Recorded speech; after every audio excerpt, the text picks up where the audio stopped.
everyone! Kumusta kayo dyan? Kumusta sa iba't ibang sulok ng mundo? Good afternoon, good evening, and good morning!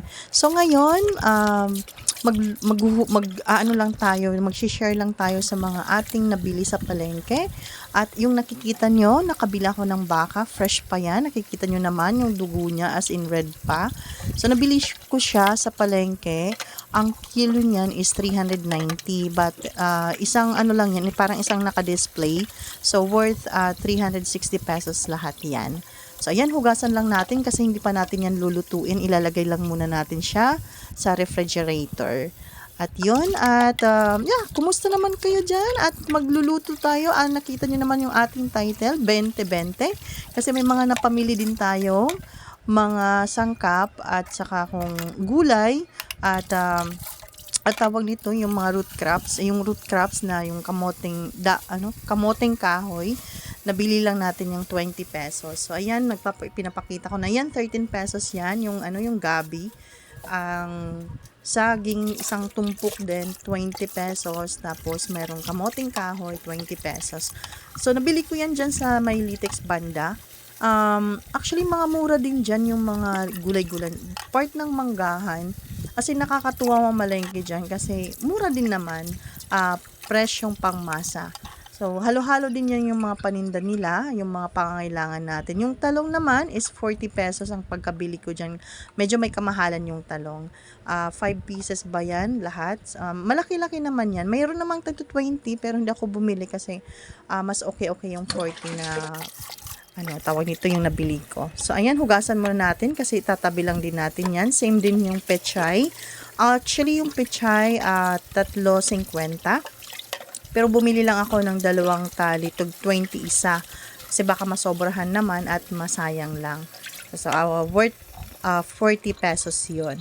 Diba nakakatuwa mamalengke? At yun, nag-i-enjoy talaga ako dyan.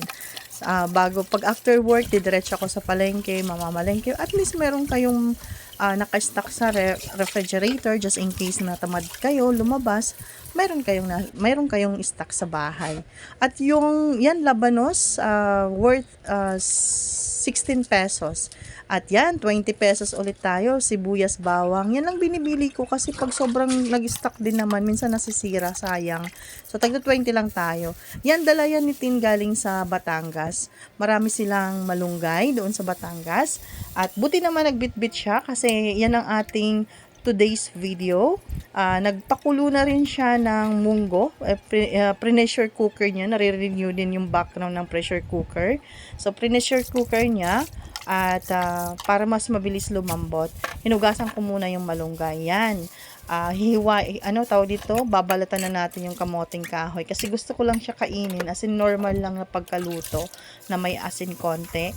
At kung gusto niyo, pwede yan isawsaw na lang sa sugar. Okay na yan. Laban na. So, ayan. At saka pa siya, bago siyang pitas sa ang tawag dito yung mga nagtatanim. So, bagong pitas siya. Nakikita nyo kasi pag matigas na siya balatan, ibig sabihin nun, kumbaga old stock na. Yan, bagong pitas kasi madali lang, malambot lang siyang. Yan ang gusto kong balatan. Kasi ang hirap kasi pag old stock na yung kamoting kahoy, hindi na siya maganda balatan. Nahihirapan ka na. At saka, yung kutsilyo na ginamit ko dyan, pinataliman ko muna para at least hindi ako nahihirapan maghiwa ng balat ng kamoting kahoy. After nyan, isasalang ko na yan sa kalan para maluto. At tubig lang naman at saka asin ang nilagay ko dyan.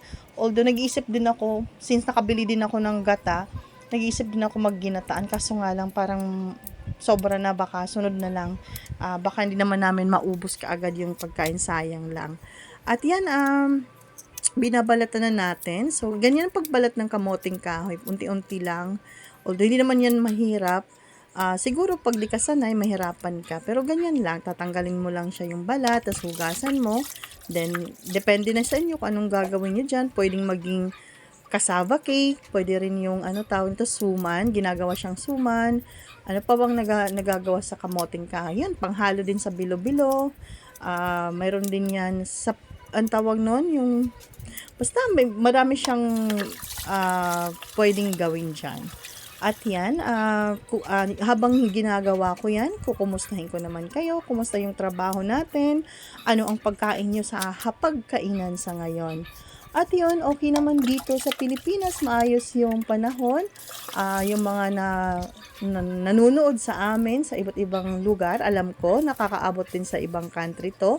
So, ayan, shout out sa inyo, pwede kayo mag-comment dyan kung gusto nyong batiin, ililista natin yan habang ako'y nagvo-voice over, iisa-isahin natin yan saan na ma-accommodate kayo. Mag-comment lang kayo dyan para i-shout out, no? Yan gagawin natin. So, hopefully, mayroon dyan magko-comment para at least ma-shout out natin. And thank you so much for watching us and hope you will support our videos para continue lang. Hindi man tayo lagi mag-upload kasi marami tayong responsibilidad sa buhay. Aside from work, meron pa rin akong ginagawa na isa pang gusto kong gawin.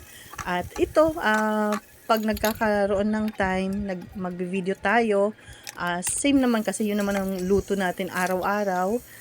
Yun, sinasamantala ko na rin na gawing video. Ayan, at yan, isasalang na natin ang ating kamoting kahoy. Yung ceiling green, by the way, din pala mga guys, yun, 20 pesos din yun. 20 pesos na siling green, 20 pesos na sibuyas, 20 pesos na bawang, tagda 20 tumpok ng pechay, yung isang tali, 20 pesos. Doon lang tayo sa Labano, 16 pesos, at saka yung 13 pesos na gabi. Ayan, at saka yung tag 20 pesos na kamoting kahoy, 20 pesos na saging.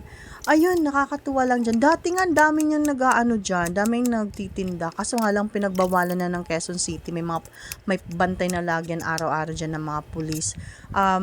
Nakakatuwa dati kasi yung mga, siguro galing factory, yung parang hindi siguro nakapasa sa quality.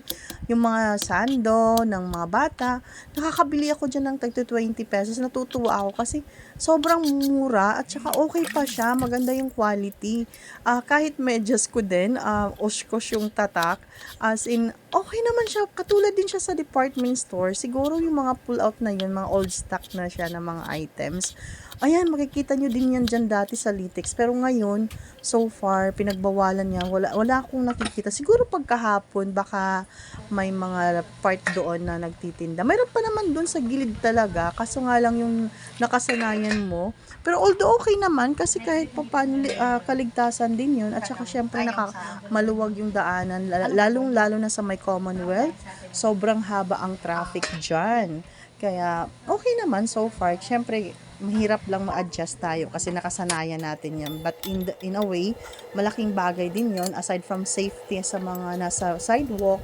Hindi natin alam kasi katulad one time, doon mismo sa Litex, as in na ko talaga yun, yung nagtitinda ng pandesal, nasagasaan siya. Sana okay nga siya kasi hindi ko na rin yun nabalitaan kung ano nangyari. Pero nasagasaan talaga siya. As in, tumalsik yung parang may stand lang siya ng pandesal, tapos mayroon siya doon yung tangke ng pampainit, yun. Nasagasaan talaga. Kitang-kita ko talaga kasi siguro nakatulog yung nagda-drive ng kotse. Kasi talagang malakas yung impact. Ano ba yung tawag nun sa may seat, tapos pag nababangga yung sasakyan, automatic siya na open para siyang parang parachute, parang ganon. So yun nangyayari. Nakakatakot pero buti na lang nung time na na siya, kasi dinaanan ko din yun, buti na sa gilid na ako, as in nakatambay ako kasi bumibili ako, sakto naman dumating yung kotse. Ayan, nagluluto na pala tayo ng ating munggo na mayroong malunggay. So kayo guys, kung anong pwedeng ihalo niya, pwede naman dyan. So isusutay lang natin as normal. Nilagyan natin yan ng bawang, sibuyas, at kamatis, at meron din tayong ilalagay dyan na green chili, pero huli ko na siya nilalagay kasi minsan pag sobrang luto na ang anghang, kaya hindi naman ako gusto ko yung manghang pero wag naman sobrang maanghang.